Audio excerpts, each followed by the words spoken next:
Most people spend their lives staring at everyone else, watching, comparing, envying, wishing.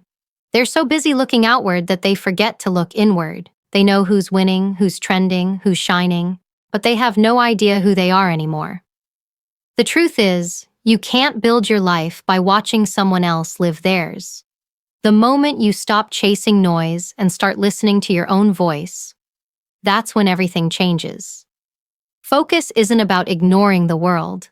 It's about choosing you over the world. Because when you master yourself, you stop competing, you stop doubting, you stop needing approval. You rise, quietly, powerfully, and unshakably.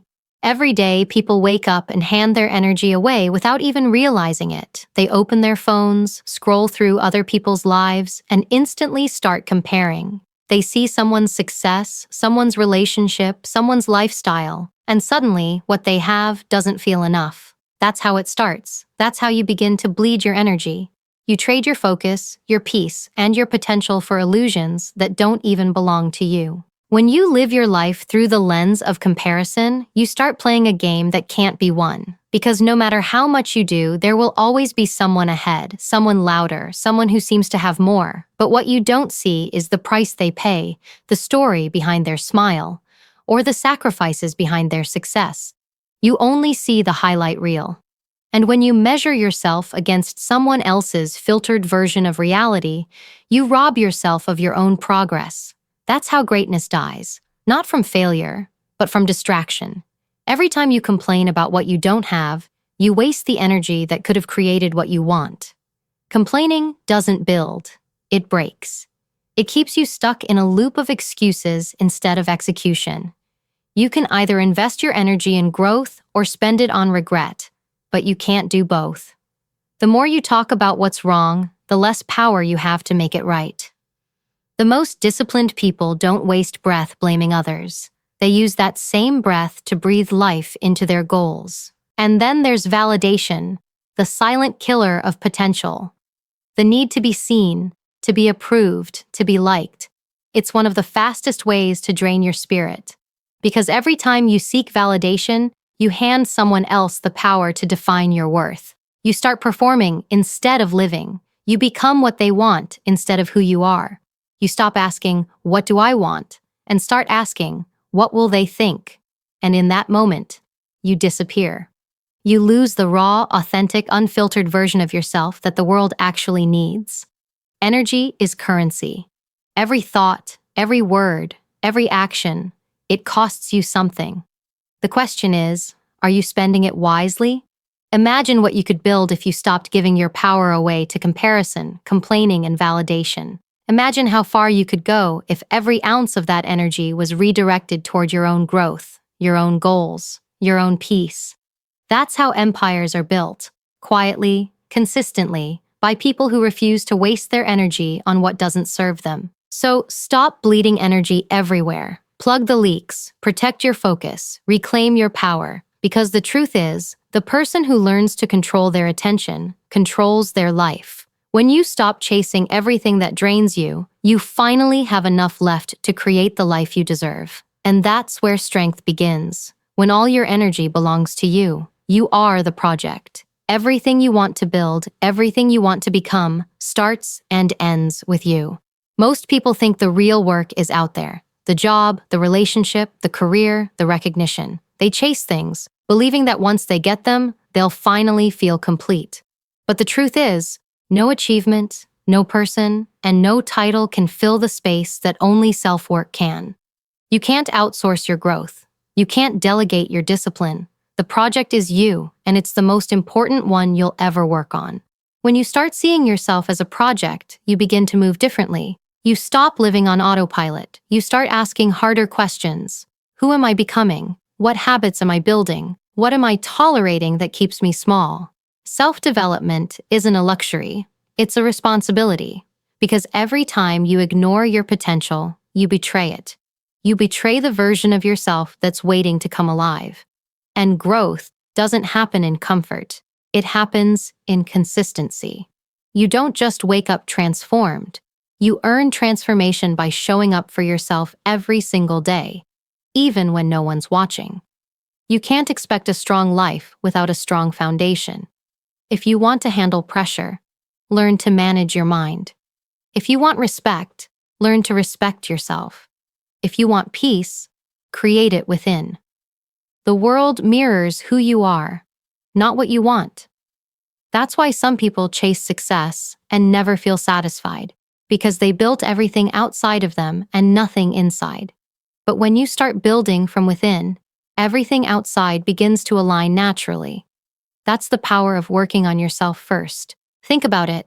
You are your own investment. Every skill you learn, every book you read, every boundary you set, it compounds. Growth has a return, and it never depreciates. You don't lose what you learn. You don't lose what you strengthen. You carry it everywhere. When you focus on building yourself, opportunities find you. People notice. Life starts to open up, not because it suddenly got easier, but because you got stronger. You stopped waiting to be chosen and started choosing yourself.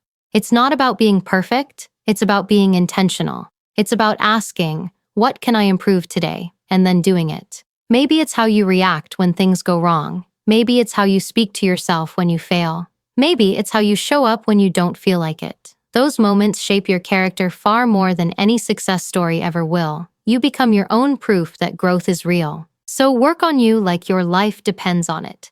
Because it does. Build your discipline like a structure, your mindset like armor, your heart like a compass.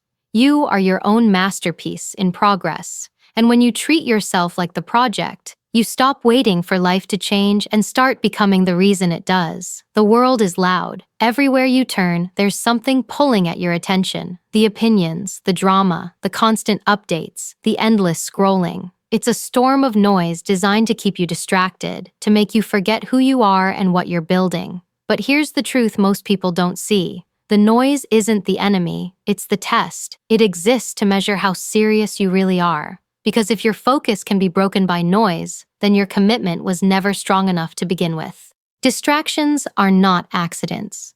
They show up when you start moving forward, when you begin to separate yourself from the ordinary. The closer you get to change, the louder the world becomes. It tries to pull you back to comfort, to the familiar, to the easy. That's how mediocrity works. It doesn't chase you, it waits for you to turn your head. And most people do. They start something meaningful, and the moment it gets quiet, the moment it gets hard, they look around. They check who's watching, who's ahead, who's judging. And in that instant, they lose momentum. Not because they failed, but because they stopped looking forward. You have to understand, focus is forged in distraction. It's easy to be disciplined when nothing's testing you.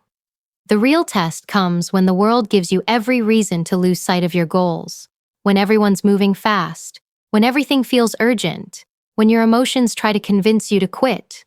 That's when you find out how badly you want it. If you can stay centered in the noise, if you can keep walking while others are shouting, if you can silence the world long enough to hear your own voice, you're already ahead of most people. Every distraction has one purpose: to see if you'll trade what you want most for what you want now. And most people do. They trade purpose for pleasure, progress for comfort, attention for validation, but not you.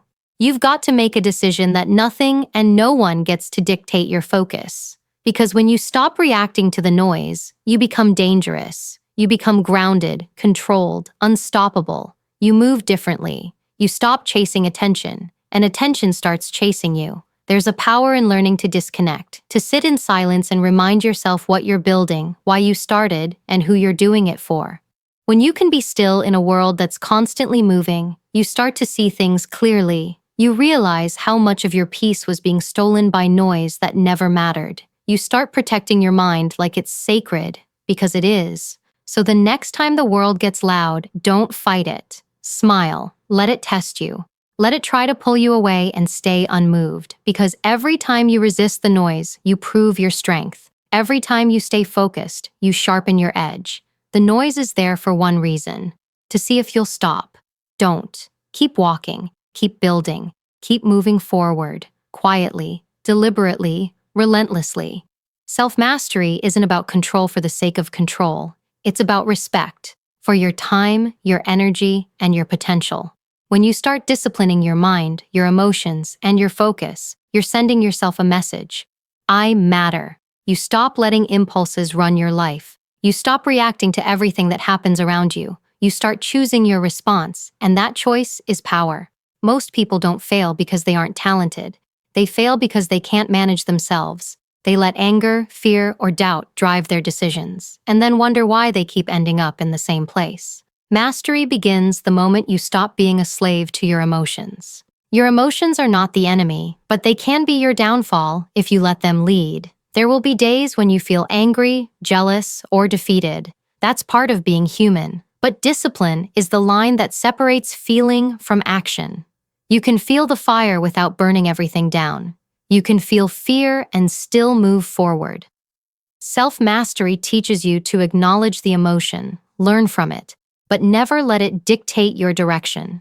When you build that control, you stop being unpredictable. You become grounded, clear, and impossible to manipulate. The same goes for your mind. If you don't master your thoughts, they'll master you. Every day, your mind is feeding you stories, some true, some false, most based on fear. It tells you what you can't do, who's better than you, why you'll fail before you even start. And most people believe those stories without question. But self-mastery is learning to question the noise in your own head. It's refusing to accept every thought as truth.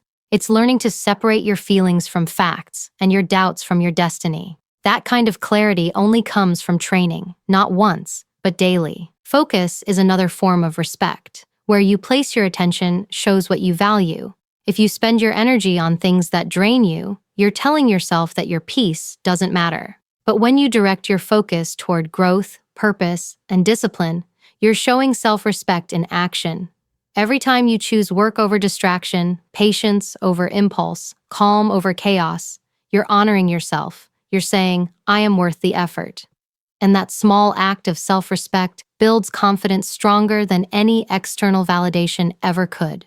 Self-mastery isn't glamorous. It's not loud. It's in the quiet choices you make when no one is watching. When you wake up early, even though you're tired, when you hold your tongue instead of reacting, when you keep your promises to yourself. That's the kind of strength that doesn't need to be announced. It's felt. It's seen in the way you carry yourself, in the peace you don't have to explain, and in the standards you never lower. When you master yourself, you don't need to prove your worth. You live it. And that's the highest form of respect you can ever give yourself. Most people spend their lives competing with everyone around them. They compare, they measure, they chase, they look left, they look right, and they forget to look within. They're so focused on being better than others that they never become better than who they were yesterday. But competition is a trap. It keeps you chasing instead of creating. When you build yourself around comparison, you start shaping your goals to impress people instead of fulfilling your purpose.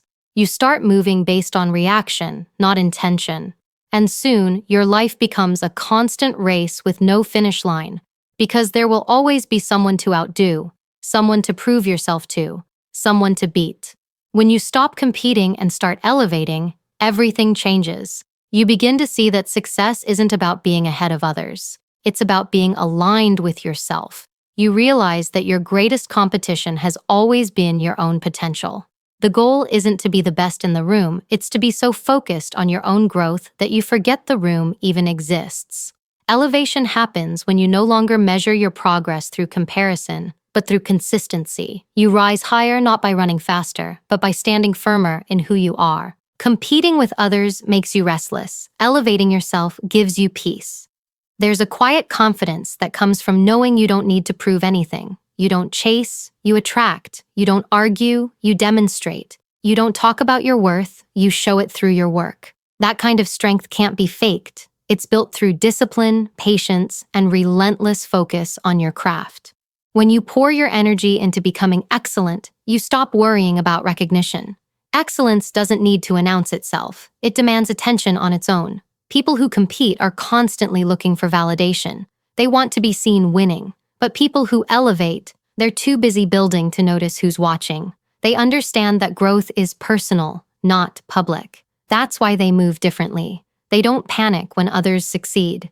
They celebrate it, because someone else's success doesn't take away from their own. They know that there's enough space for everyone who's willing to do the work. The higher you rise in mindset, the less envy you feel. Because when you're rooted in purpose, there's no need to compare paths. You know where you're going. So stop running in circles trying to outdo the next person. Stop wasting energy proving your worth to people who can't see your vision. Invest that energy into refining your skills, strengthening your discipline, and deepening your focus. Be so consistent, so excellent that competition becomes irrelevant. The person who moves with purpose doesn't chase, they attract. The person who's grounded in their value doesn't shout, they lead. You elevate when you realize that your journey is yours alone.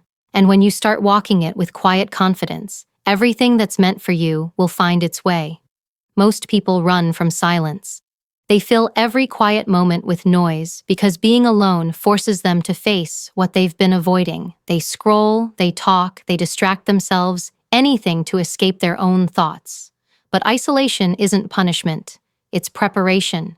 It's the space where clarity is born, where you meet yourself without filters or masks. When the world goes quiet, the truth gets loud. You start to see what's real, who you are, what you need, what's holding you back. Solitude is where transformation begins, because growth never happens in the crowd. It happens when it's just you and your reflection. In the silence, you learn to listen again, not to others, but to yourself. You begin to notice the difference between your voice and the noise of the world. You realize how much of your life has been shaped by outside expectations, by what people think you should do, who they think you should be. But when you step away from all that, when you give yourself time to breathe and reset, you start to remember who you were before the world told you who to become. That's the gift of isolation. It strips away the layers that don't belong to you. Growth feels lonely because elevation requires separation. Not everyone can come with you where you're going. Sometimes you have to let go of people, habits, and environments that no longer serve your next level. It's not personal, it's necessary. You can't build strength in places that keep you weak. You can't become your best self surrounded by those who are comfortable being average.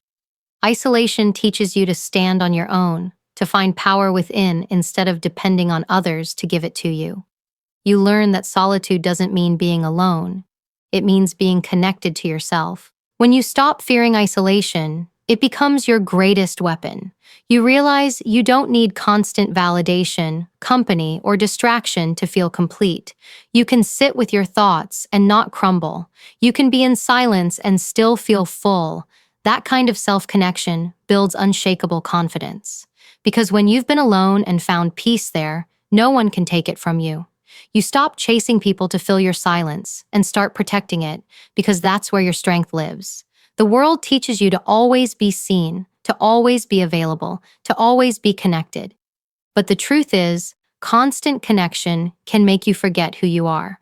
Sometimes, disappearing for a while is exactly what you need to find yourself again. When you embrace isolation, you stop fearing it. You start using it. You start building in the dark so you can shine in the light.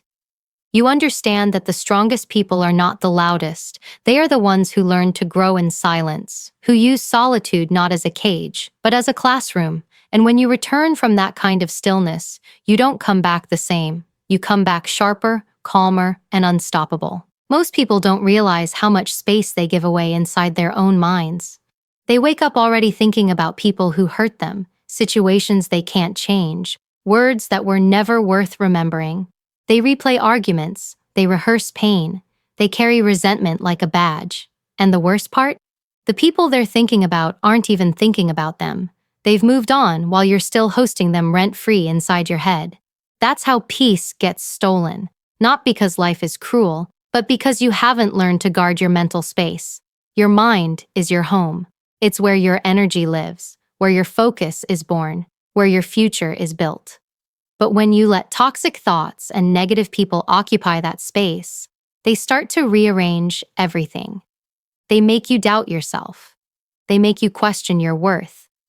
They convince you that healing means holding on when real healing is letting go. You can't move forward while looking backward. You can't create something new while clinging to something old. At some point, you have to ask yourself, who still lives in my mind that doesn't belong there anymore? Forgiveness isn't about them. It's about reclaiming your space. It's about saying, I refuse to let you live inside me any longer. You don't owe anyone your peace just because they were once part of your story. You don't have to keep revisiting old chapters just to prove you've healed. Letting go doesn't mean forgetting. It means freeing yourself from the constant replay. It means you stop renting out space in your mind to pain, doubt, and anger, and start filling it with vision, purpose, and peace. Because what you think about most becomes what you attract. And if your mind is filled with resentment, there's no room for growth. Sometimes, reclaiming your mental real estate means setting boundaries that make other people uncomfortable. It means not explaining yourself when you choose silence over chaos. It means not feeling guilty for prioritizing your peace. You don't need to justify why you no longer engage, respond, or react. Growth is quiet. You don't need permission to protect your energy. You're not being cold. You're being clear about who gets access to your space. The more selective you become with your thoughts, the stronger your focus becomes. Your peace is expensive, and your mind is the most valuable property you own. Be careful who you let live there. Clean out the clutter, the grudges, the guilt, the self-doubt. Replace them with gratitude, discipline, and clarity. Every time you let go of what drains you, you make room for what builds you. That's how mental freedom begins. Not when life gets easier, but when you stop giving space to what doesn't deserve it. When your mind belongs fully to you, no one can control your peace, your mood, or your direction, and that's the moment you become untouchable. Focus is the sharpest weapon you'll ever own, yet most people treat it like it's disposable. They give it away freely, to distractions, to drama, to anything that offers a moment of escape. Every scroll, every meaningless conversation, every second spent worrying about things beyond your control chips away at your power. You don't lose strength all at once. You lose it in fragments, every time you choose noise over purpose. The truth is, your life will always move in the direction of your focus. Whatever captures your attention controls your reality. You have to start seeing focus as something sacred. It's not just about productivity or success, it's about peace. When your mind is scattered, your life becomes scattered. You move in circles, always busy, never fulfilled.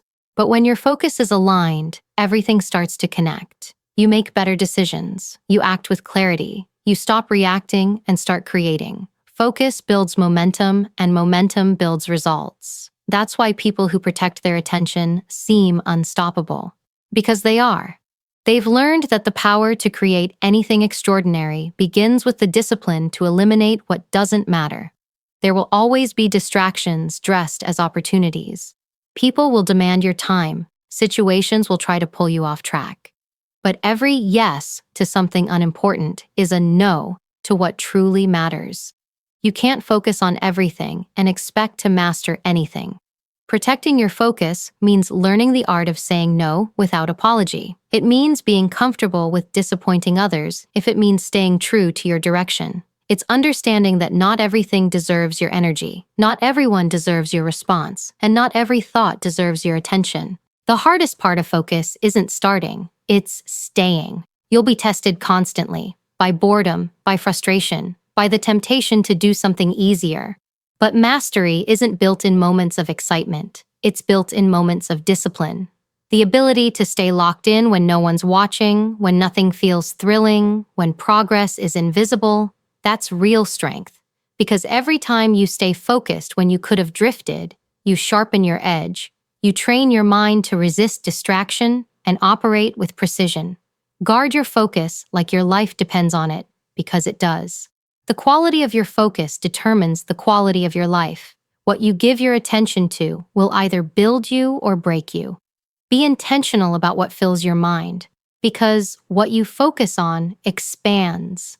Choose growth over gossip, creation over consumption, direction over distraction. When you learn to channel your focus, you start moving with a quiet intensity that others can feel. You stop chasing results and start attracting them. And that's the kind of power that can't be taken from you, because it comes from within, steady, silent, and unshakable. Your energy always goes where your attention flows. It's one of those truths that people hear but rarely understand. Everything you think about, speak about, and worry about becomes the direction your life starts to move. If you spend your days focusing on what's wrong, life will keep giving you more reasons to feel that way. You'll start noticing problems everywhere, in your work, your relationships, even in yourself. But if you shift your focus, even slightly, toward what's working, toward what you can control, your energy begins to change. You start attracting solutions instead of obstacles. It's not magic, it's mindset. Whatever you feed with attention grows. Energy is contagious, and your thoughts are the transmitter. When you walk into a room with a mind full of negativity, people feel it before you even speak. But when you enter with calm, with confidence, with focus, you shift the entire atmosphere. That's how powerful your energy is. Most people underestimate it because they can't see it, but it's shaping everything. The opportunities that find you, the people who approach you, the way life responds to you. Your outer world is simply reflecting what you've been focusing on internally. It's easy to focus on problems. It's harder to focus on progress. The mind naturally leans toward what's wrong. It's a survival mechanism. But you're not here to survive. You're here to evolve. Every time you catch yourself spiraling into worry or doubt, you have a choice. You can stay there and let that energy multiply, or you can redirect your focus toward action. Even the smallest shift matters. Instead of asking, "Why is this happening to me?" start asking, "What can I learn from this?" That question alone changes your energy from victim to leader. You have to train your attention the same way you train a muscle. At first, it feels uncomfortable. The negative thoughts will fight back because they've been running the show for too long. But consistency wins. The more you choose to focus on progress, gratitude, and growth, the weaker those negative patterns become. You start realizing that energy follows clarity. And when you know what you're working toward, distractions lose their power. You stop feeding the chaos and start fueling your goals.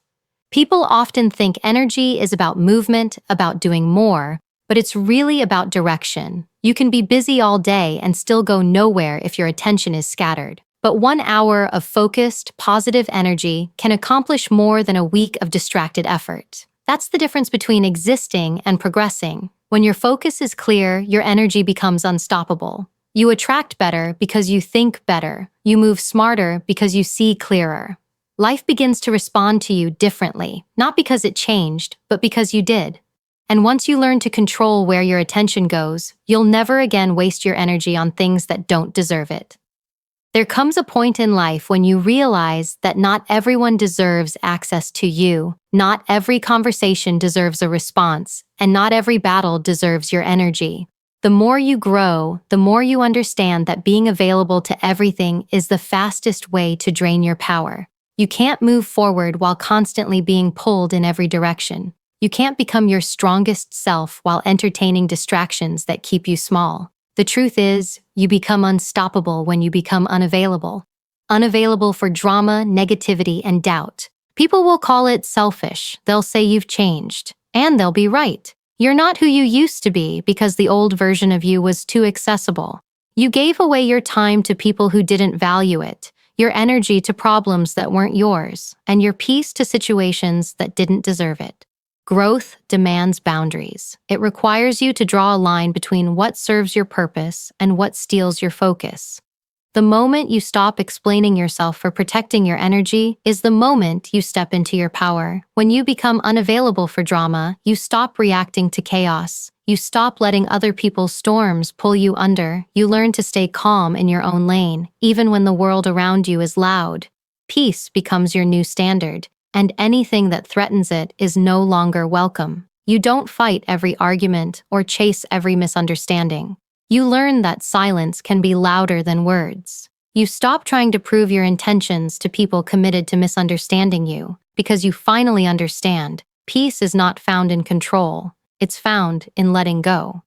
Becoming unavailable for distraction means mastering your attention. It means refusing to let trivial things occupy your mind. You stop overthinking every situation, stop checking who's watching, and stop measuring your worth through someone else's reaction.